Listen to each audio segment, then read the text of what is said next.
মৰাণৰ বামুণবাৰী ডাঙৰীয়া থানত শ ভক্তপ্ৰাণ ৰাইজৰ পূজা অৰ্চনা কৰি জিলাপি মিঠাই বিতৰণ।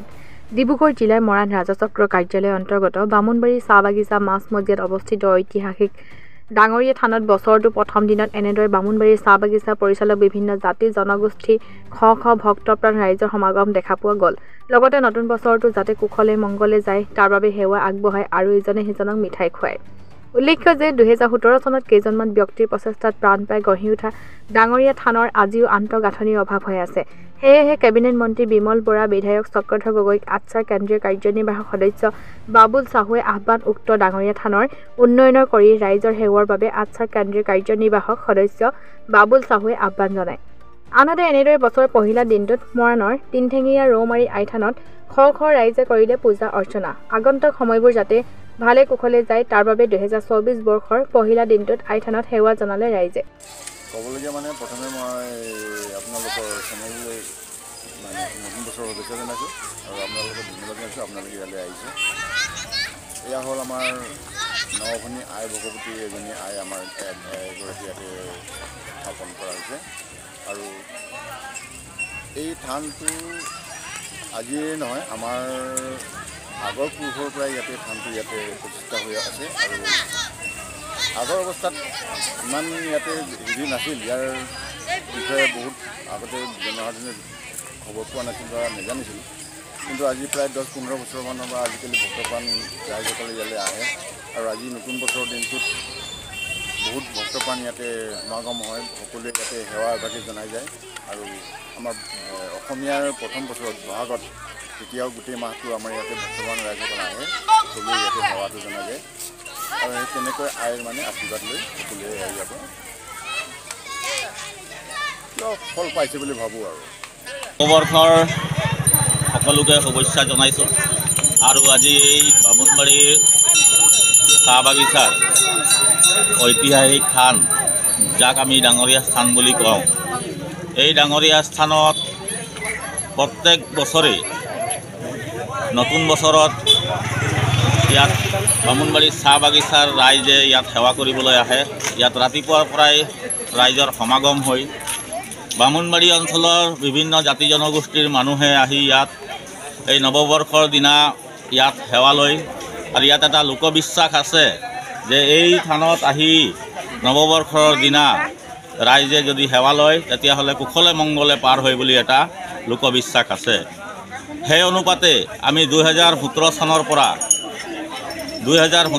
পৰা এই অভাজনৰ ডেভেলপমেণ্ট উন্নয়ন সমিতিৰ সম্পাদকৰ দায়িত্বত থকা অৱস্থাতেই কেইজনমান বামুণবাৰীৰ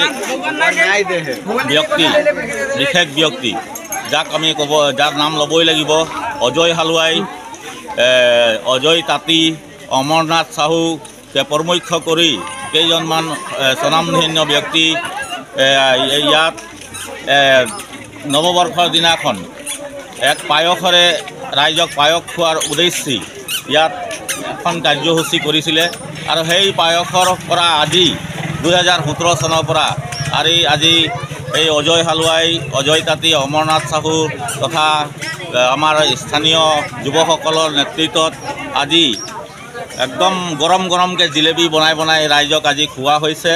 ইয়াত সেৱা লোৱা সকলো মানুহক গৰম জিলেপি খোৱা হৈছে। আমি আশা ৰাখিছোঁ যে এই থানখন, এই ঐতিহাসিক থানখন আজিও চৰকাৰৰ ঘৰৰ পৰা একো পুঁজি পোৱা নাই।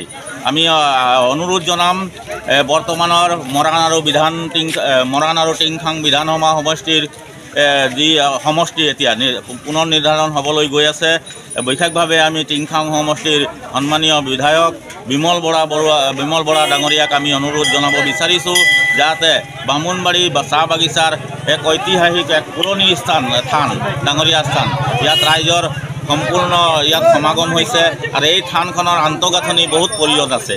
আমি এই ক্ষেত্ৰতে বামুণবাৰী ৰাইজ হৈ বিমল বৰা ডাঙৰীয়াক আমি আজি এই নতুন নৱবৰ্ষৰ দিনাখন আমি এই সংবাদ মাধ্যমৰ যোগেদি আমি অনুৰোধ জনাব বিচাৰিছোঁ যাতে এই থানখনৰ আন্তঃগাঁথনি উন্নতি কৰি ৰাইজৰ সেৱা কৰিবৰ কাৰণে যাতে ব্যৱস্থা কৰি দিয়ে। আমি সম্পূৰ্ণ বিশ্বাস বিমল বৰা ডাঙৰীয়াই যদি এই বাৰ্তা যদি পায় তেতিয়াহ'লে অহা বছৰলৈকে এই থানখনৰ আন্তঃগাঁথনি নিশ্চয় কৰিব বুলি আশা ৰাখিছোঁ।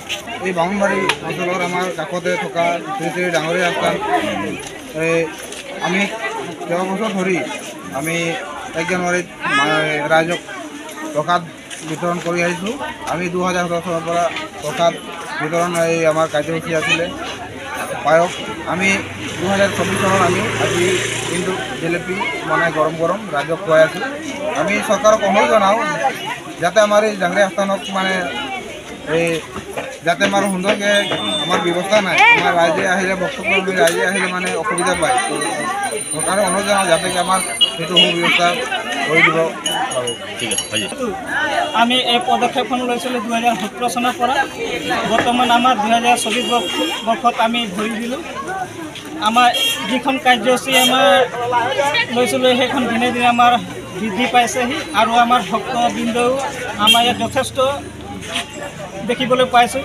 গতিকে আমাৰ বিমল বৰা ছাৰক আমি বিশেষভাৱে অনুৰোধ জনাইছোঁ, যিহেতু আমাক এই মন্দিৰখনৰ বাবদত আমাক এক অনুদান আগবঢ়ায়।